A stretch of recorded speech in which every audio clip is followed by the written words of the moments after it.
ओम नमः सिद्धेभ्यः। ओम नमः सिद्धेभ्यः। ओम नमः सिद्धेभ्यः।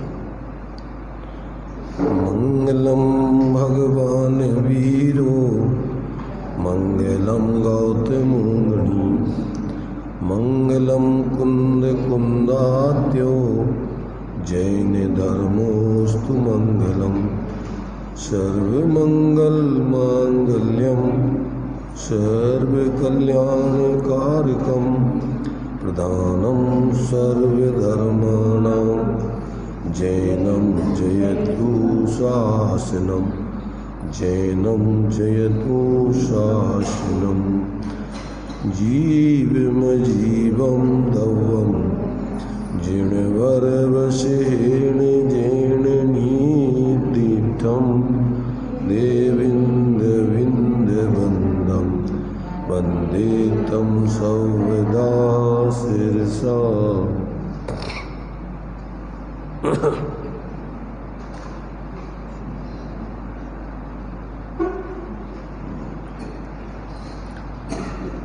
गाथा अपनी 22 चल रही है। इसमें निश्चय काल के रहने का क्षेत्र और निश्चय काल की संख्या आदि का स्वरूप बताकर फिर काल से संबंधित कुछ महत्वपूर्ण प्रश्न भी टीका में आचार्य देव ने किए हैं कि ये अलोकाकाश में उसके परिणमन का कारण क्या है, वहाँ काल द्रव्य नहीं होता है। फिर स्वयं काल द्रव्य के परिणमन का कारण क्या है, और काल द्रव्य एक समय में जब एक पुद्गल परमाणु को एक प्रदेश से दूसरे प्रदेश तक जाने में उसको एक समय लगता है, तो फिर 14 राजू एक समय में वो कालाणु पुद्गल परमाणु कैसे चला जाता है। ऐसे जो है इसमें कई महत्वपूर्ण प्रश्न अंत में आचार्य टीकाकार जो आचार्य हैं ब्रह्मदेव सूरी, उन्होंने उनके सब प्रश्नों के भी समाधान किए हैं। तो अभी तो अपन ने इसमें से 22 गाथा का सामान्य से उसका ये काल द्रव्य कहाँ रहता है, तो अपन ने इसमें लोकाकाश के प्रदेशों में इक्किक के जीत जाहू इक्किक का एक एक प्रदेश पर एक एक रत्नों की राशि, रैणाणम राशि में रत्नों की राशि के समान ऐसा भिन्न भिन्न एक एक द्रव्य और एक एक आकाश के प्रदेश पर आकाश के प्रदेशों की संख्या बराबर असंख्यात एक कालाणु द्रव्य जानना चाहिए। ऐसा इसका स्वरूप बता करके और फिर ये इस काल द्रव्य की सिद्धि करने के लिए 2 दृष्टांत दिए थे। एक तो अंगुली का कि जिस प्रकार से अंगुली का टेढ़ापन उत्पन्न होता है और सीधापन व्यय होता है, और उंगली पने से वो उंगली ध्रुव रहती है। दूसरा दृष्टांत दिया था कि जिस प्रकार केवल ज्ञान आदि की व्यक्ति रूप से कार्य समय सार की उत्पत्ति होती है और निर्विकल्प समाधि रूप कारण समय सार का विनाश होता है, और उन दोनों के आधारभूत परमात्म द्रव्यत्व रूप से ध्रुव रहता है। इस प्रकार द्रव्य की सिद्धि होती है। तो ये 2 दृष्टांत देकर उस काल द्रव्य की भी जो काल द्रव्य है का समय आदि है वो उसकी पर्याय है। तो उस पर्याय को सिद्ध किया था कि वो उसी प्रकार कालाणु द्रव्य को भी मंद गति से परिणमित पुद्गल परमाणु द्वारा प्रकट किए गए और कालाणु रूप उपादान कारण से उत्पन्न हुए जो वर्तमान समय का उत्पाद है वही भूतकाल के समय की अपेक्षा विनाश है और उन दोनों की आधारभूत कालाणु द्रव्य रूप से द्रव्य है। इस प्रकार उत्पाद व्यय और द्रव्यात्मक काल द्रव्य की सिद्धि जानना चाहिए। ऐसे यहाँ दो दृष्टांत दे करके, एक लौकिक अपने अनुभूत दृष्टांत और एक सैद्धांतिक आध्यात्मिक दृष्टि से आत्मा के ऊपर घटित करके उत्पाद व द्रव्यपना और उनकी दो पर्यायों में पूर्व पर्याय के व्यय और उत्तर पर्याय का उत्पाद अथवा भूत पर्याय का व्यय, वर्तमान पर्याय का उत्पाद और उसमें द्रव्यपने से ज्यों का त्यों वही।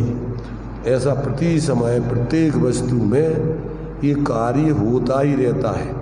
तो वो उत्पाद व पर्यायों में होता है और द्रव्यपना वो द्रव्यपने से नित्य बना रहता है।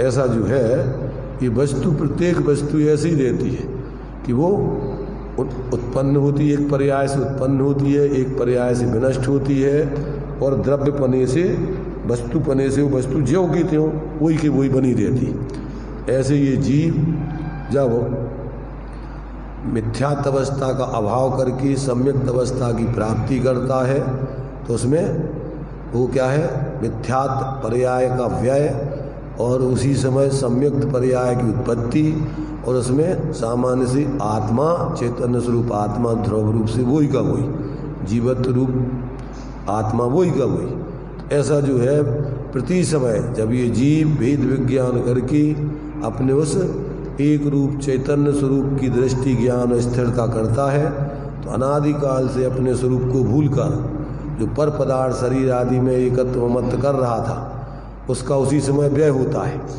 और जिस समय अपनी आत्मा की अनुभूति प्रतीति होती है उसी समय पर में अहंकार ममकार आदि बुद्धि का नाश होता है और वो जीव वही का वही है। जीव पने से वही जीव जो मिथ्या दृष्टि था वही सम्यक दृष्टि बन जाता है, अंतरात्मा बन जाता है।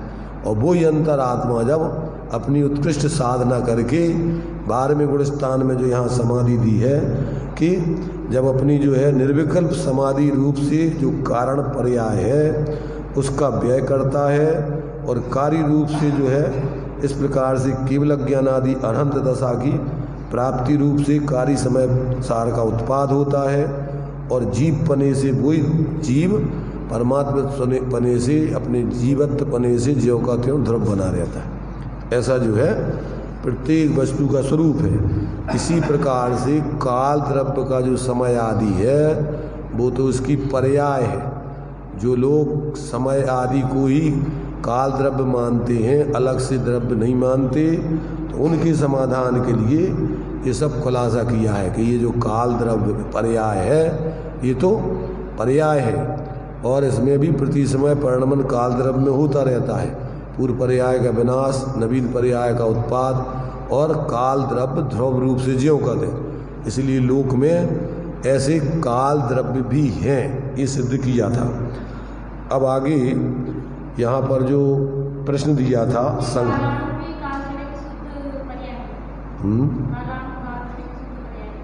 कालाणु द्रव्य है, शुद्ध पर्याय नहीं। कालाणु की शुद्ध पर्याय एक समय है, वर्तमान एक जो समय होता है वो काल द्रव्य की पर्याय है और अनेक समयों को मिला करके अपन जो है उसका जो है विभाव व्यंजन पर्याय की व्यंजन पर्याय का उसका तो अपन जो है समग्र रूप से पदार्थों के परिणमन के कारण से उसको उपचार से उस परिणमन में, जैसे मान लीजिए उम्र आदि है जो अपन बताते हैं कि इतने साल के हो गए, तो वो तो एक एक समय को इकट्ठा करके अपन उसकी गणना करते हैं। वास्तव में तो एक एक समय रूप ही रहता है, उसका कोई गणना माने वो समूह नहीं बनता है।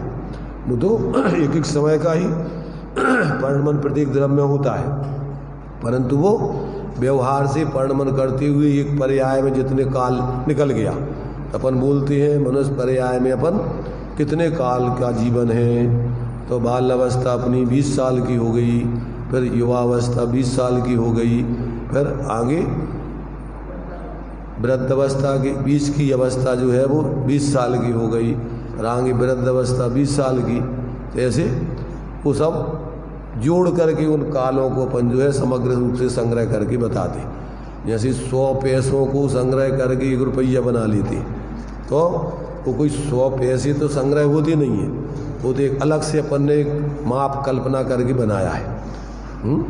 ऐसे जो है ये अपन को व्यवहार में काल्पनिक रूप से, वैसे तो प्रत्येक द्रव्य प्रति समय परिणमन करता रहता है एक एक समय में। तो जैसे अपन बोल देते हैं कि ये लाइट 1 घंटे से जल रही, तो कोई लाइट लगातार 1 घंटे नहीं जल रही, कैसी जलती है वो? प्रति समय करंट उसमें आता है, एक एक समय नया नया। तो अपन सारे करंट कितनी देर से चल रही, तो परंपरा से उसको सब समयों को जोड़कर अपन कह देते 1 घंटा से चल रही। ऐसे ही अपन ये एक एक समय के परिणमन की आयु को संग्रह करके और अपन कह देते हैं कि जीव 100 साल जिया। तो वास्तव में तो एक एक समय का परिणमन चलता रहता है, उस पर्याय में वो कितने समय रहा, तो उसको अपन समग्र रूप से व्यवहार से अपन ने ये 75 साल 80 साल 100 साल ऐसा संग्रह करके कहा कि जैसे ये लाइट को अपन कहें कि 1 घंटे से जल रही, एक दिन भर से जल रही, तो दिन भर कोई लाइट नहीं जल रही, वो तो प्रति समय करंट नया नया आ रहा है, तो वो एक एक समय का करंट है। ऐसे ही प्रत्येक वस्तु एक एक समय में परिणमनशील होती है और इसी को अपन समग्र रूप से संग्रह करके और फिर अपन उसकी क्या है स्थूल रूप से अपन उसका जो है घड़ी घंटा आदि बना करके वर्ष आदि बना लेते हैं। ऐसा जो है यहाँ पर समझना। ऐसे ही काल का तो एक एक समय का परिणमन में वो निमित्त होता है, ऐसा एक एक समय उसका, क्योंकि उसका काल का अशुद्धपना नहीं होता, धर्म का नहीं होता, अधर्म द्रव्य का नहीं होता, आकाश द्रव्य का नहीं होता, उसमें तो शुद्ध परिणमन ही होता है। प्रति समय वर्तना वर्तना वर्तना वर्तना चल रहा है। जो कालाणु है वो द्रव्य है और प्रति समय का जो परिणमन है भूतकाल में जो व्यतीत हो गया वो एक पर्याय का द्रव्य होगा, उसका नवीन पर्याय काल की उत्पन्न हुई एक समय, तो ये परिणमन चल रहा उसका। हाँ, वो तो पर्याय के बिना कोई द्रव्य नहीं होता है और द्रव्य के बिना कोई पर्याय नहीं होती है। तो यदि तुम पर्याय मानो द्रव्य नहीं मानो तो झूठा है, और यदि द्रव्य मानो पर्याय नहीं मानो तो भी गलत है, झूठ है। तो बिना पर्याय की द्रव्य नहीं होता है, द्रव्य बिन पर्याय ना, पर्याय बिन ना द्रव्य हो, दोनों अनन्य रहे सदा, यह बात जिन भर ने गई। गुण अव्यतिरिक्त द्रव्य है नहीं और द्रव्य अव्यतिरिक्त गुण है नहीं, दोनों अनन्य रहे सदा, यह बात जिन भर ने कही। गुण पर्यायों के बिना द्रव्य कभी नहीं होता और द्रव्य के बिना गुण पर्याय कभी नहीं होती। तो ये अपन को उसका गुणगुणी का पर्याय पर्यायवान का भेद करके दो कह रहे हैं, पर अभेद दृष्टि से वो सब एक ही है, एक ही वस्तु के ये भेद हैं। कौन से? द्रव्यपना, गुणपना, पर्यायपना, एक ही जीव द्रव्य के भेद हैं। क्या? कर्ता परिणामी द्रव, कर्म रूप परिणाम, क्रिया पर्याय की फेरनी, एक वस्तु त्रय नाम। एक ही वस्तु के ये 3 प्रकार के भेद करके अपन कथन करते हैं। जैसे शरीर के ही अपन अखंड शरीर के भेद करके उसके 8 अंग वाला शरीर, तो ऐसा अपन भेद करके कह रहे हैं। तो वास्तव में वो 8 अंगों शरीर कोई सर्वथा अलग अलग तो है नहीं, दोनों माने व्यवहार से गुण भेद और द्रव्य गुण पर्याय की अपेक्षा भेद करो तो उसको अतद भाव रूप है, भाव भेद है, परंतु वो वस्तु एक दूसरे मय है। गुण पर्याय बत द्रव्यम, द्रव्य गुण पर्याय मय है, गुण पर्याय द्रव्य मय है, ये कोई सर्वथा दोनों अलग अलग नहीं है। वो तो भाव भेद की दृष्टि से उसको द्रव्य पना अभेद सब में व्याप रहा है, द्रव्य अन्वय रूप से रहता है सभी में, और पर्याय व्यतिरेक की होती है, बदलती रहती है, नहीं प्रति समय बदलती रहती है, और द्रव्य सभी पर्यायों में अन्वय रूप से अनन्य रूप से बना रहता है। कोई पर्याय बिना द्रव्य के कोई पर्याय नहीं होती। तो इसलिए और एक दूसरे से एक दूसरी पर्याय में वो ध्रुवपने का ज्वाइंट रहता है। अगर ध्रुवपना नहीं हो तो 2 पर्याय अलग अलग द्रव्य बन जाए, इसलिए वो उत्पाद व्यय ध्रुव युक्तम सत द्रव्य लक्षणम। तो इस प्रकार से जैसे मोती में माला में मोती होते हैं, तो मोती कथनचित अलग अलग होने पर भी उसमें धागे से वो सब मोती जुड़े हुए, अगर उसमें से धागे का ज्वाइंट निकाल दो तो वो माला खत्म हो जाएगी। ये तो अपन देखो मोती का जो माला का दृष्टांत देते हैं, ये दृष्टांत तो बहुत स्थूल है। उसके लिए अपन को ऐसा समझो कि जो अपन सूत की माला बनाते हैं, जपने के लिए जो एक ही सूत में 108 गांठें लगा करके जो माला बनाते हैं, वो माला का दृष्टांत द्रव्य गुण पर्याय में सही बैठता है कि जो एक एक गांठें हैं वो उसी अखंड सूत में बनी हुई है। समझ रहे ना? जब अपन एक एक गांठ को व्यवहार से देखते हैं तो वो अलग अलग दिखती हैं, परंतु जब अपन सूत को अखंड देखते हैं तो वो गांठें, वो सूत उसी गांठों मय है, गांठें सूत मय है, कोई अलग अलग नहीं है। और उसकी उसमें रहने वाली सफेदी आदि वो भी उन गांठों द्रव्य मय है, वो कोई अलग अलग नहीं है। तो ऐसे ही प्रत्येक वस्तु में उसकी गुण पर्याय उस वस्तुमय होते हैं, उससे कोई अलग नहीं होते। परंतु वो जब अपन व्यवहार से विचार करते हैं तो अपन उसमें भी गांठें अलग और धागा अलग है। तो वो काय की अपेक्षा भेद की अपेक्षा कथन है।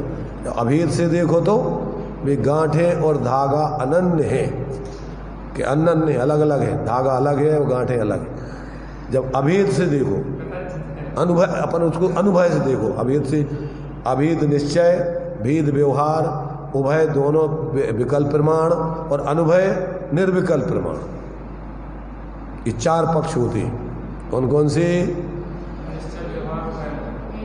सामान, विशेष, उभय, अनुभय।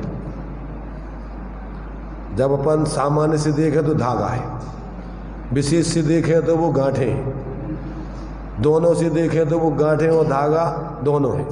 और जब अनुभव से देखें तो जो धागा है वो गांठों मय है और जो गांठें हैं वो धागा मय है, दोनों कोई अलग अलग सर्वथा नहीं है। ये चार दृष्टिकोण वस्तु स्वरूप को समझने में होते हैं।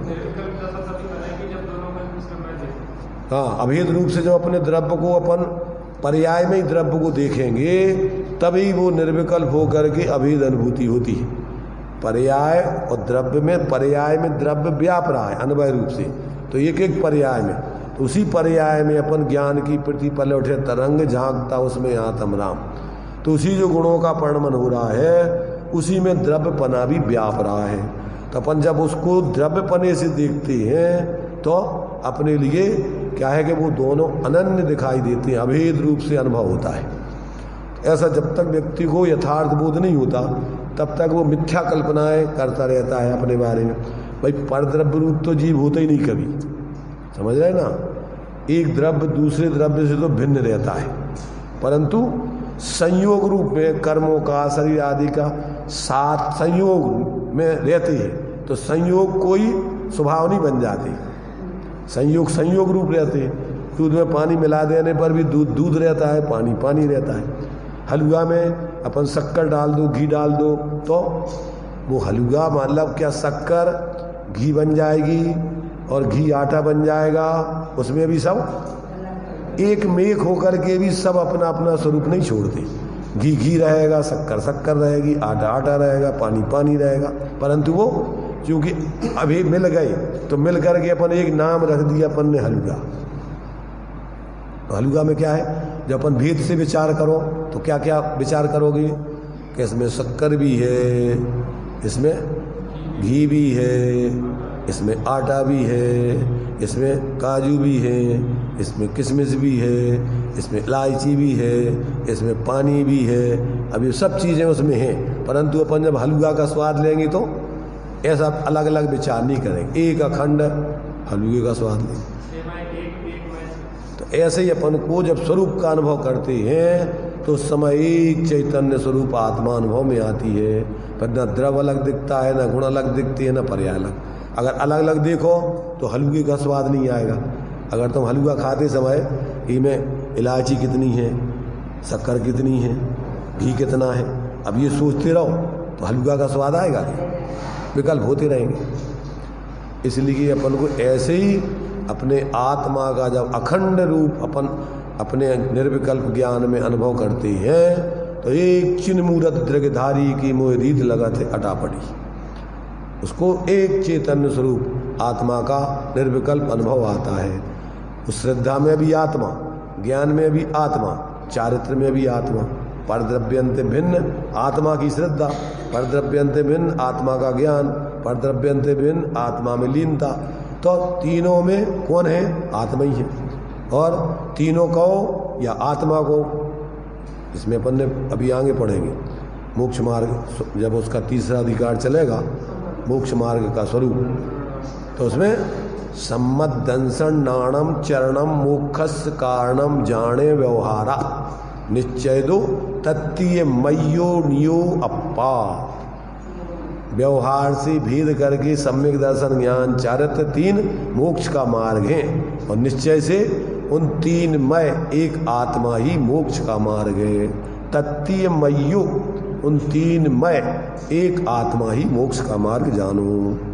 तो ऐसा अपन को जब तक अविपरीत ज्ञान श्रद्धान और अनुभव नहीं होता, तब तक जीवन में अपन को अतीन्द्रिय आनंद नहीं आता है, जीवन में निराकुलता की प्राप्ति नहीं होती। इधर उधर के विकल्प कर करके रात दिन व्यक्ति आकुलित रहता है, शांति नहीं मिलती।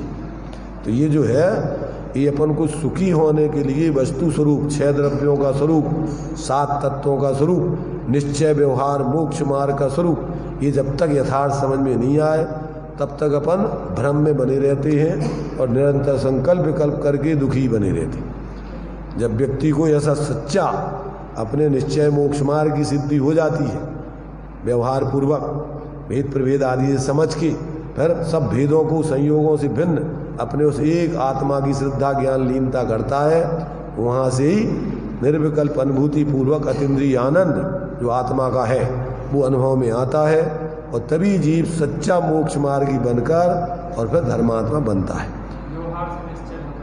मैंने वो कारणकारीपना पूर्वचर अपन को बताया है कि पहले आप जब तक भेद प्रभेद से उस स्वरूप को नहीं समझोगे, हलवा काय से बना है, जब तक ये नहीं समझोगे तब तक हलवा खाने में क्या आनंद आएगा। पहले आपको पता होना चाहिए काय का हलवा बना है।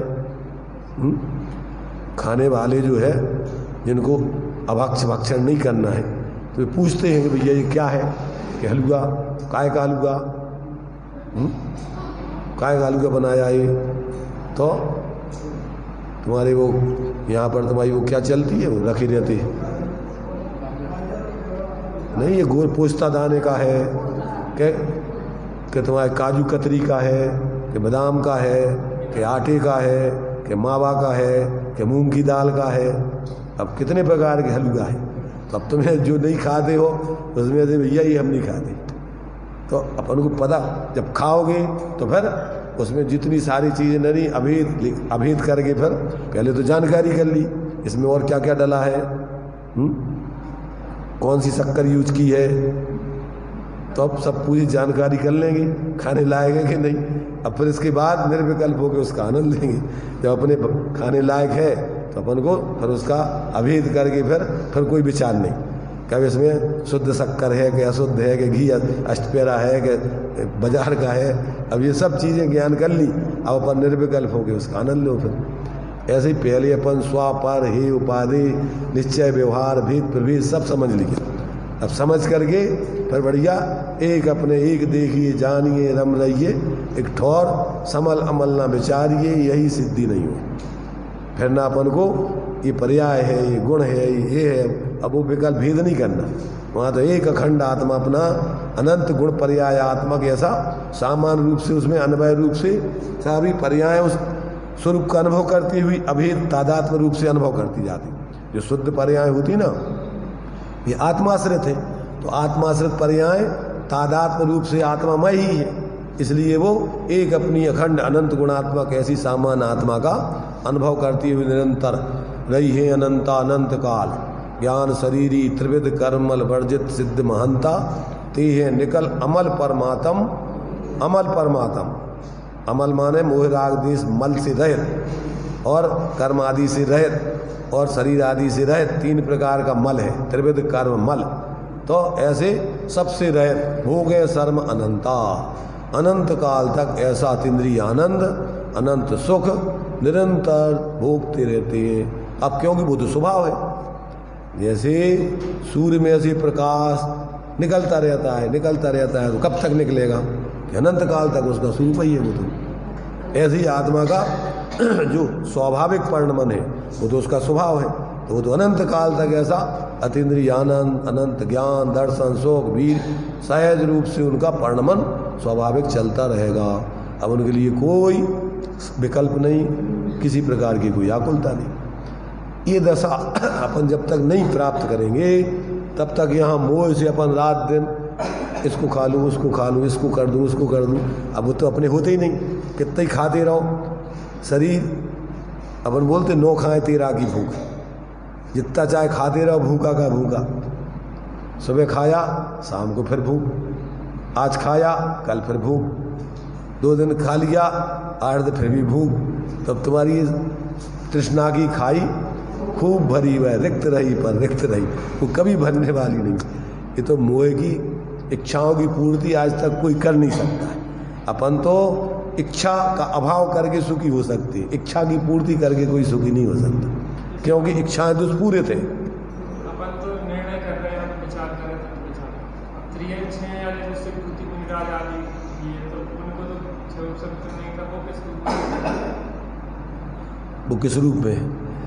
बच्चे के लिए रसगुल्ला खिला दो तो अब वो किस रूप में आनंद लेता है रसगुल्ला का, कि काय का बना है, कैसा बना है, क्या है, किसने बनाया, फलाना है, क्या करता है वो तो खाने में आनंद है तो खा रहा है। अब उसको ज़्यादा भेद प्रभेद सोचने की ज़रूरत ही नहीं है। तो जो अपन को ज़्यादा ज्ञान नहीं है परंतु सामान्य रूप से उनने अपने आत्मा के स्वरूप को आत्मा जान लिया और अंदर में उसका आश्रय करके अनुभव कर रहे, तो अब ये सारे भेद प्रभेद पंडिताई के जो क्षय उपशम ज्ञान ज़्यादा में उनके लिए है, ये कम बुद्धि वालों के लिए ये सब ज़्यादा विचार करने की ज़रूरत नहीं है। शिव भूति मुनिराज थे तो उनके लिए उनने तो देख लिया कि ये दाल का छिलका अलग है और अंदर का दल अलग है। ऐसी अपनी आत्मा ये शरीर आदि छिलके के समान है और अंदर में उपयोग स्वरूप अपना आत्मा ये अपना स्वरूप है। ऐसा सामान्य से उनने जाना और अंदर में बस समा गए, भी भगवान बन गए। तो ज़्यादा जानकारी तो अपने पास अगर बुद्धि है और अभी अपन को मान लीजिए अभी विकल्प चल रहे हैं तो उसमें करो आप, परंतु जब आपको अंदर में सामान्य से जान के और उसी में अगर आपको मजा आ गया तो बाहर निकलने की जरूरत ही नहीं है, उसी में लीन हो जाओ, सब केवल ज्ञान हो जाएगा, एक साथ सब झलकेगा। तो विचार करके जितना तुम जान ही नहीं पाओगे जितना केवल ज्ञान में आएगा। अनंत काल तक विचार करते रहो तो भी आप एक द्रव्य के गुण नहीं गिन पाओगे। कितने हैं आत्मा, प्रत्येक द्रव्य में गुण, अनंत गुण है एक एक द्रव्य में। तो भेद करके तो तुम उसको जान ही नहीं पाओगे। ये तो समझने के लिए कुछ गुणों का अपन जानकारी देती, पर वास्तव में तो उसमें अनंत धर्मणस्तत्वम, अनंत धर्म अनंत गुणों का पिंड है प्रत्येक द्रव्य। तो उसका तो अनुभव ही किया जा सकता है अथवा केवल ज्ञान में ही पूर्ण रूपेण जाना जा सकता है। तो वो केवल ज्ञान अपने स्वरूप अनुभव से होता है। तो अब स्वरूप अनुभव करने के लिए ज़्यादा विद्युत्ता की जरूरत नहीं है। उसके लिए तो आपको लगा कि हाँ ये अपना स्वरूप है, इसी में आनंद है, और अपन ने उसको उसमें एकाग्रता करके अनुभव किया, मज़ा आने लगा तो उसी में डूबो।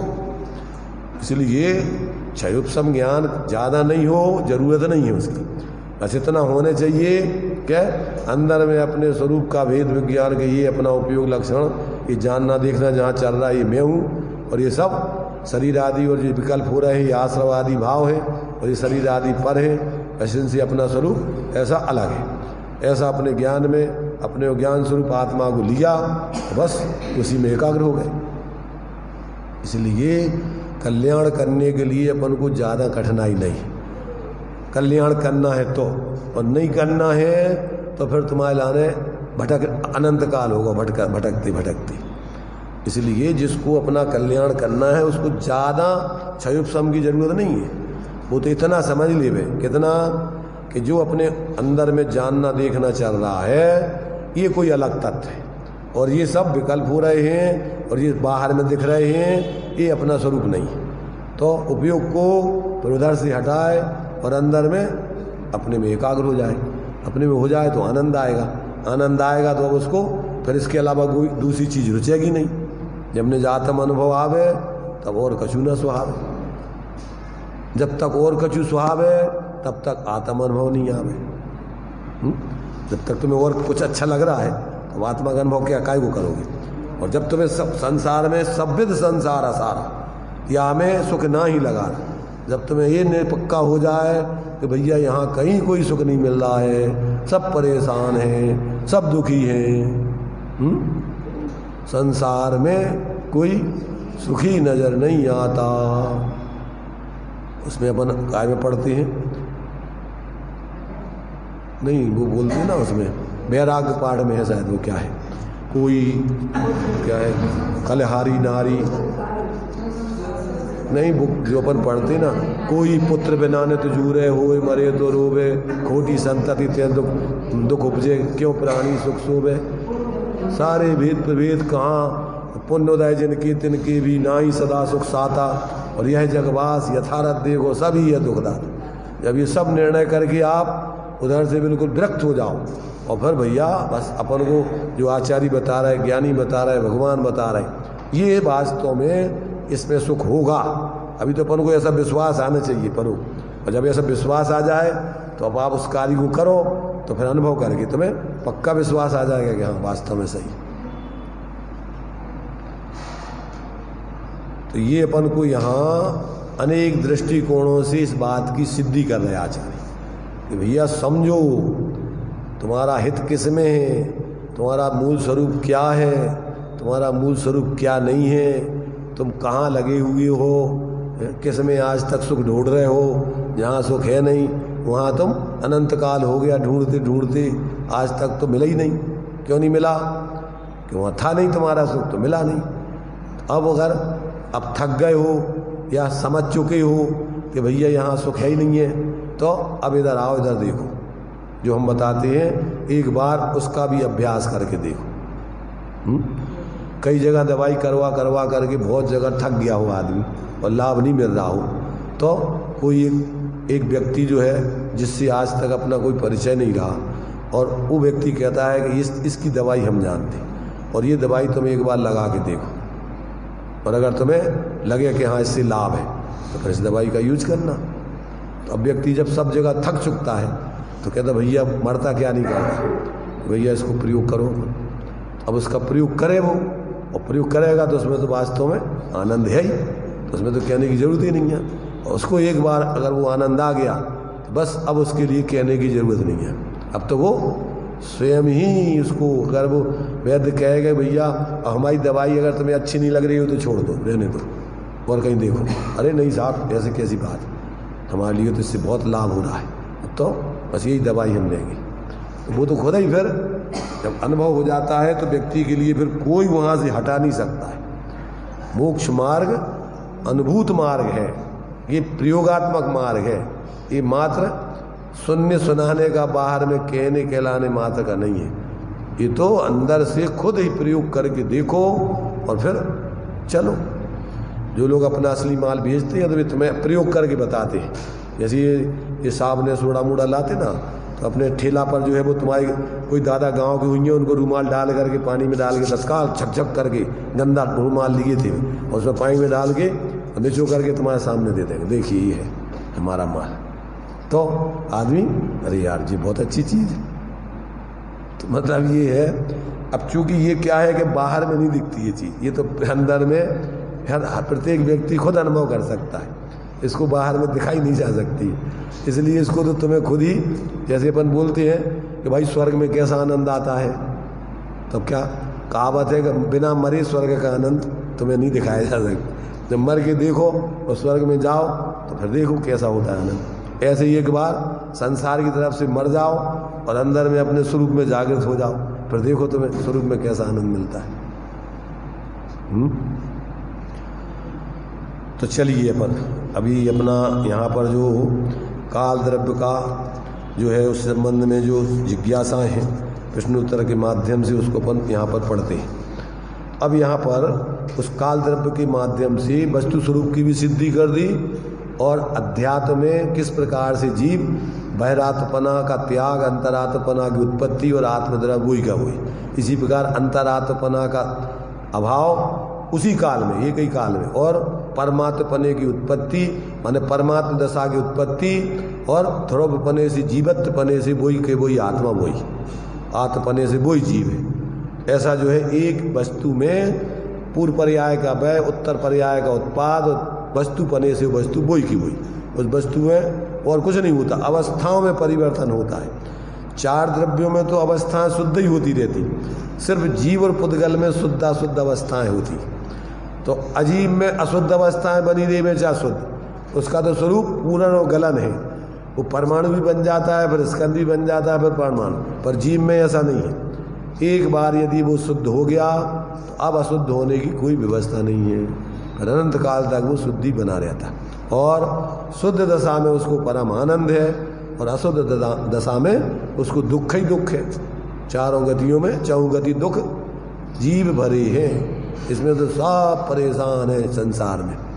तो ये अपन को एक बार ये बात समझ में आ जाए और अपन फिर अपने इस मूल कार्य को करने के लिए कमर कस लें कि नहीं, अब तो अपन को यही कार्य करना है, करने लायक तो यही है, और तो सब ये कुटवारा है, अपने लिए जबरदस्ती का बोझा है, भटकने का कार्य।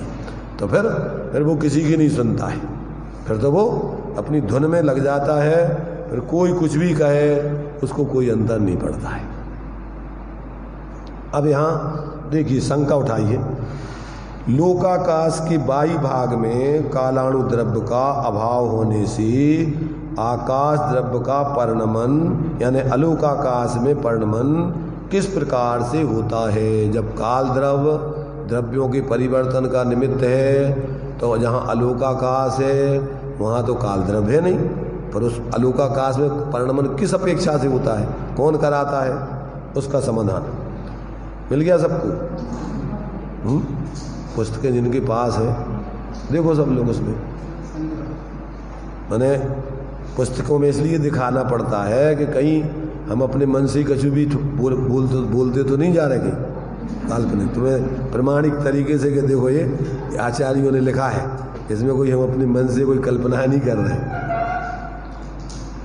आकाश अखंड द्रव्य होने से जिस प्रकार कुम्हार के चाक के एक भाग में लकड़ी से प्रेरणा करने पर पूरा चाक घूमता है, भ्रमण करता है, तथा स्पर्शन इंद्री के विषय का एक भाग में मनोहर अनुभव करने से संपूर्ण शरीर में सुख का अनुभव होता है, उसी प्रकार लोकाकाश में रही हुई कालाणु द्रव्य आकाश की एक भाग में स्थित होने पर भी संपूर्ण आकाश में परिणमन का कारण होता है। उसके निमित्त से ही संपूर्ण आकाश जो कि अखंड है, वो कोई लोकाकाश और अलोकाकाश दो द्रव्य तो है नहीं, तो वो यहाँ के जैसे वो दृष्टांत दिया, एक दिया अनुभूत दृष्टांत हमारे लिए, अनुभूत दोनों दृष्टांत दिए, एक आध्यात्मिक दृष्टि का दिया, एक लौकिक दृष्टि का दिया। कौन कौन सा दिया? एक तो कुम्हार के चाक का दिया कि कुम्हार एक स्थान पर उस चाक को घुमाता है, कहाँ एक जगह लकड़ी लगा के उसको घुमाता है, और वो उतना ही चाक घूमता है कि पूरा चाक घूमता है? पूरा चाक घूमता है। क्यों? कि वो अखंड चाक है, तो उस अखंड चाक में एक स्थान पे घुमाओ तो भी पूरा ही घूमेगा। एक दृष्टांत तो ये दिया। दूसरा दृष्टांत दिया कि अपन को स्पर्शन इंद्री अखंड है पूरे शरीर में, तो एक जगह कांटा लग गया पैर में तो अपन को कहाँ तकलीफ होती है? पूरे में एकदम अपन को दुख का अनुभव होने लगता। यहाँ सुख का दृष्टांत दिया है, एक स्थान पर अपन जो है कोई भी मनोहर अनुभव करते, स्वाद आता है, तो अपन को पूरा में जो ऐसा आनंद आता है उसका, ऐसा माने इस प्रकार स्पर्शन इंद्रिय के विषय का एक भाग में मनोहर अनुभव करने से समस्त शरीर में सुख का अनुभव होता है अथवा दुख का अनुभव भी होता है। उसी प्रकार लोकाकाश में रहे हुए कालाणु द्रव्य आकाश के एक भाग में स्थित होने पर भी संपूर्ण आकाश अखंड होने से उस संपूर्ण आकाश के परिणमन का निमित्त बनता है। आ गया समझ में? कठिन तो नहीं है। अब दूसरी शंका, ठीक है ये बात समझ में आ गई शिष्य की, अब उसको दूसरा भी शंका उठ गई। काल द्रव्य शेष अन्य द्रव्यों के परिणमन को तो सहकारी कारण होता है, परंतु काल द्रव्य के परिणमन में फिर कौन सहकारी कारण होता है? ये तो चलो दूसरे द्रव्यों को परिणमन में तो काल द्रव्य निमित्त बन गया, परंतु अब उस काल द्रव्य को परिणमन कौन कराएगा?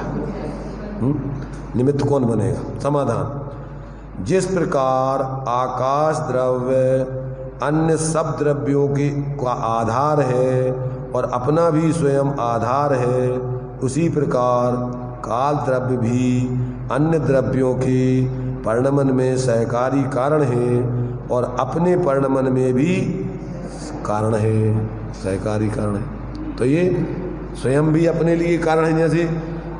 जैसे मान लीजिए दीपक है, सूर्य है, तो सूर्य अन्य पदार्थों को प्रकाशित करने में निमित्त है, और सूर्य को प्रकाशित कौन करेगा?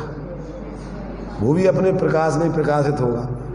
ऐसे ही जो है अन्य के लिए निमित्त और अपने लिए उपादान कारण है वो उस प्रकार का परिणमन के लिए। ऐसे ही अन्य द्रव्य भी अपने परिणमन से ही, अपनी योग्यता से ही परिणमित होते हैं, पर उसमें जैसे काल द्रव्य निमित्त होता है, ऐसे ही काल द्रव्य अपने परिणमन में स्वयं उपादान कारण है, समझे ना? तो इस प्रकार से उसमें, और पर द्रव्यों के लिए भी वो परिणमन में निमित्त है। तो पर में तो निमित्त है और स्वयं ही उत्पाद व द्रव्य, वो अपना द्रव्य के लिए उत्पाद व करने का स्वयं मूल कारण है उसका। अब आगे ये शंका हो गई। अब तीसरी शंका, जिस प्रकार काल द्रव्य अपने परिणमन में उपादान कारण है और सहकारी कारण भी है, अब उसी प्रकार सब द्रव्य भी अपने अपने परिणमन में उपादान और सहकारी कारण होवें, उन द्रव्यों के लिए परिणमन में काल द्रव्य का क्या प्रयोजन है? जैसे काल द्रव्य अपने परिणमन में स्वयं निमित्त है यानी सहकारी है, ऐसे ही वो प्रत्येक द्रव्य अपने अपने परिणमन में कारण बन जाए, तो उसके लिए दूसरे द्रव्य की क्या जरूरत पड़ रही? ये उससे प्रसंग का उठाई। समाधान, ऐसा नहीं है। यदि अपने से भिन्न सहकारी कारण का प्रयोजन ना हो तो सर्व द्रव्यों के सामान्य गति, स्थिति और अवगाहन के विषय में सहकारी कारणभूत धर्म और आकाश द्रव्य का भी कोई प्रयोजन नहीं रह जाता। अगर जिस सब द्रव्य अपने अपनों निमित्त भी बन जाए तो फिर ना तो गति करने के लिए धर्म द्रव्य की जरूरत है और ना अधर्म रुकने के लिए अधर्म द्रव्य की जरूरत है और ना अवगाहन के लिए आकाश की जरूरत है। सब अपने अपने में ही सब गति करने लगे और सब, तो उनके लिए निमित्त की कोई जरूरत ही नहीं हो जाए हो गए। ये उसकी शिष्य की शंका है, तो प्रयोजन ही न रहे। तथा काल द्रव्य का घड़ी दिवस आदि कार्य तो प्रत्यक्ष रूप से भी दिखाई पड़ता है, परंतु धर्म आदि द्रव्यों का तो आगम कथन ही है, प्रत्यक्ष रूप से वो उनका कोई कार्य दिखाई नहीं देता है। अतः काल द्रव्य की भांति उनका भी अभाव प्राप्त होगा। तत्पश्चात जीव और पुद्गल दो ही द्रव्य रह जाएंगे। कौन रह जाएंगे फिर? इन चार का भी अभाव सिद्ध हो जाएगा। दो द्रव्य भी रहते हैं और वह तो ऐसा मानना तो आगम से विरुद्ध है, भगवान के उपदेश से विपरीत है। भगवान को तो 6 द्रव्य दिखाई दिए और तुम अपनी बुद्धि से 2 ही द्रव्य मानोगे, 4 का अभाव कर दोगे। तो कहते ऐसा तो ये आपकी बात सही नहीं मानी जा सकती। तथा सर्व द्रव्यों को परिणमन में सहकारी होना यह काल द्रव्य का ही गुण है। जिस प्रकार घ्राण इंद्रिय से रसास्वादन नहीं हो सकता है, क्या दृष्टांत दिया? कि तुम नाक से रस लेना चाहो, आंखों से सुनना चाहो, तो एक इंद्रिय का कार्य दूसरा इंद्रिय नहीं कर सकती। उसी प्रकार अन्य द्रव्य का गुण अन्य द्रव्य द्वारा नहीं हो सकता है, क्योंकि ऐसा मानने से तो द्रव्य संकर रूप दोष प्रसंग आएगा। एक द्रव्य दूसरे द्रव्य रूप हो जाएंगे, एक दूसरे में मिल जाएंगे। आ गया समझ में? रक्षेंद्र जी आ गया समझ में? समझ रहे हो? समझ लेना, आगे देखिए। अब और प्रश्न, दूसरा प्रश्न है। कोई कहता है जितने काल में आकाश के एक प्रदेश से दूसरे प्रदेश में परमाणु गमन करता है, उतने काल को समय कहते हैं। इस प्रकार आगम में कहा है तो एक समय में 14 राजु गमन करता हुआ परमाणु जितने आकाश प्रदेशों को पार करता है उतना समय होना चाहिए।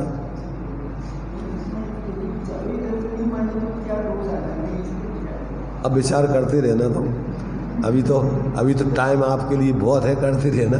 अभी तो सुन लो इसको, बाद में विचार करना। अभी हाँ ठीक है, अगर समझने सुनने के बाद फिर समझ में नहीं आए तो फिर पूछना। तो अभी तो सुन करके अभी तो अपन जैसे गाय भैंसें जल्दी जल्दी चरवण करके पेट में डाल लेती, तो अभी तो लब्धी में डाल लो उसको। इसके बाद फिर निकाल के एक एक का गिलास और फिर अच्छे से चबा चबा करके पतला करना उसको और फिर उसको रस बनाना और फिर बढ़िया उसको खा करके आनंद लेना। तो अभी तो अपन जो आचार्य बता रहे हैं उसको अपने ज्ञान में, धारणा ज्ञान में रखो और इसके बाद फिर उस पर विचार करना। तभी उसमें आपको सब प्रकार से जब उसका बारीक कर लोगे, फिर मोटा अभी तो मोटे मोटे रूप में धारणा में रख लिया, अब उसको पतले पतले टुकड़े कर करके फिर उसको फिर बिल्कुल चारों तरफ से छानना, तब फिर उस सब अपन को कोई शंका नहीं रहे, तब जो है वो तुम्हारा बनेगा, तब तुम्हारा उसका रस बनेगा।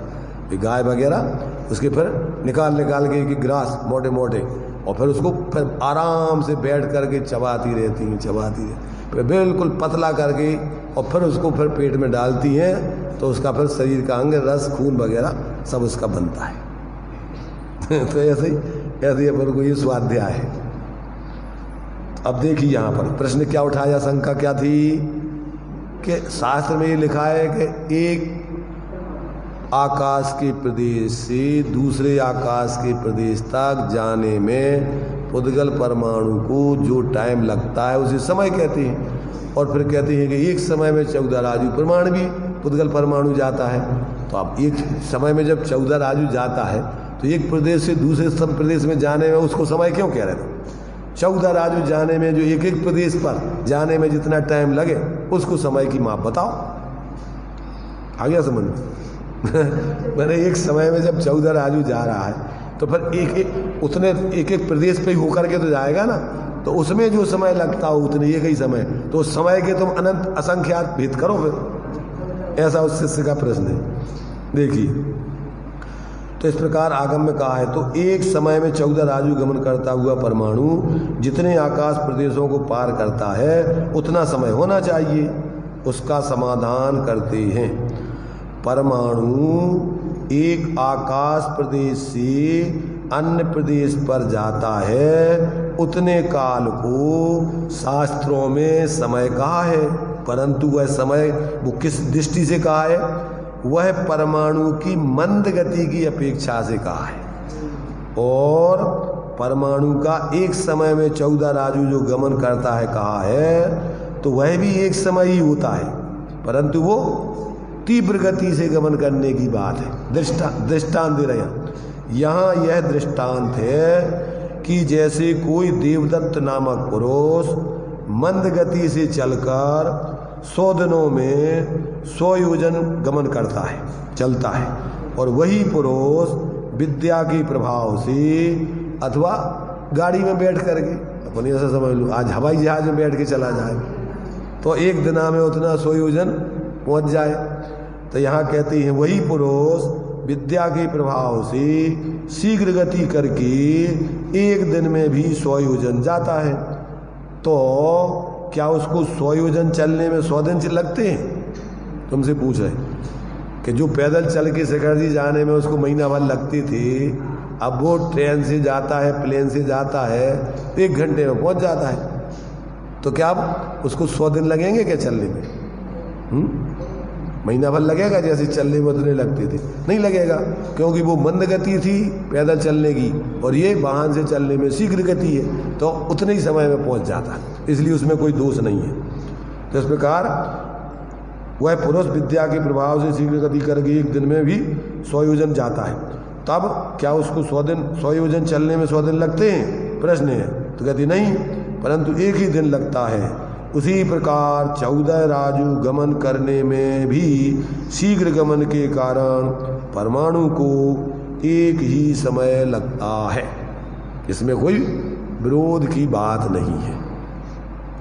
यहाँ तक आपको काल द्रव्य के संबंध में जो कुछ भी जिज्ञासाएं उसके संबंध में उठती हैं, लोगों को उठना चाहिए, उन सब का समाधान आचार्य देव ने अपनी तरफ से सब शंकाओं को उठा करके कर दिया। अब विशेष कहते हैं कुछ, अब विशेष कहते हैं कुछ, विशेष सूचना अपन को थोड़ा सावधान होकर सुनने की जरूरत है।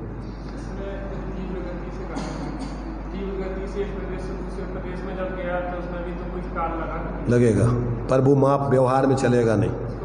लोक व्यवस्था में अपन को अभी जो घड़ी में अपन ने बनाए हैं मिनट, सेकंड और घंटे बनाए, और अभी आजकल क्या निकले कंप्यूटर से, नैनो सेकंड और पिको सेकंड, वो भी निकाले, तो वो भी बन सकते हैं। परंतु अपन को अभी व्यवहारिक दृष्टि से समय का माप वो मंद गति वाले चलने से ही बनाए।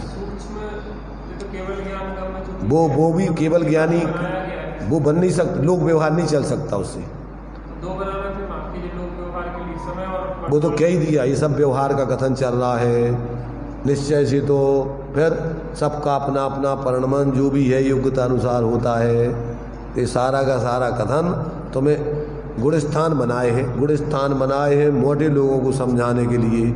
सूक्ष्म दृष्टि से तो जितने प्रकार के परिणाम उतने गुणस्थान होते पर अब भी सूक्ष्म रीति वाले गुणस्थान क्या लोक व्यवहार में चल पाएंगे क्या? अपन ने 1 2 3 4 7 दिन बनाए हैं, वैसे तो कोई दिन बनती नहीं है, जितना समय उतना परिणमन होता है। परंतु लोक व्यवहार में अपन ने एक मोटा माप करने के लिए अपन ने 7 दिन की माप कर लिए। अगर 3 दिन का करते तो 3 दिन में व्यवहार चलता। अपन बना लेते सोमवार मंगल बुध, तो फिर सोमवार मंगल बुध में चलता आपका काम। अपन ने 7 दिन कर लिए, 7 दिन में चलेगा। 9 दिन कर लो, 9 दिन में चलेगा। 11 कर लो, 11 में ही वही श्रृंखला तुम्हारी चलेगी। तो ये तो अपन को समझाने के लिए एक व्यवहार है, लोक व्यवहार। इसलिए ये सारी बातें अपन को बराबर जिस विवक्षा से कहीं जा रही हैं उस विवक्षा से समझना चाहिए। ज्ञान में अपन कर सकते हैं सब खंड, ज्ञान में तो फिर अपन को केवल ज्ञान में एक एक समय का परिणमन समझ में आता है। अब उतना सूक्ष्म ज्ञान अपन को हो जाएगा तो फिर वो आप विकल्पों में समझ, अनंत गुणों का खंड करो। अब आत्मा में अनंत गुण है, अनंत धर्म है, अब उनका वर्णन कर सकता कोई? अनंत गुण, अनंत पर्यायों का कोई वर्णन कर ही नहीं सकता। तो ये तो लोक में तुम्हें बहुत मोटे रूप में समझाने के लिए स्थूल व्यवस्था बनाई। इतना ही नहीं समझ लेना कभी, इतना ही है। विशेष टाइम अपना हो गया है, वैसे विशेष के लिए अपन को आकुलता होने लगेगी। विशेष समझने के लिए निराकुलता चाहिए, इसलिए अपन इसको यहीं विराम ले रहे हैं। चलो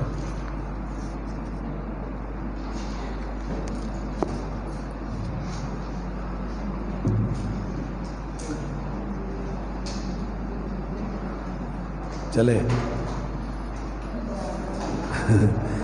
सापेक्ष अमृत जिन वचन निरपेक्ष सत चैतन्य दर्शारहि कली काल में अनुभव करो हे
द्वादशांग निर्माणी माता पंच परमेष्ठी भगवान को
तो व्यक्ति को फिर कुछ काम नहीं दिया जाता है निष्काम हो गए जाते हैं।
इधर तुम्हारे इधर की डाल के ग्रुप इधर के लोग भी पता कर सुनते हैं वो कहते हैं ये मालूम नहीं वो कहते हैं कि कौन सी नहीं नहीं पर सुनते हो कोई सुनते तो कोई क्या बोलते हैं बस सबके ग्रुप को पहुंचता है बोलेंगे वो सुनना चाहिए उनके सुनना ये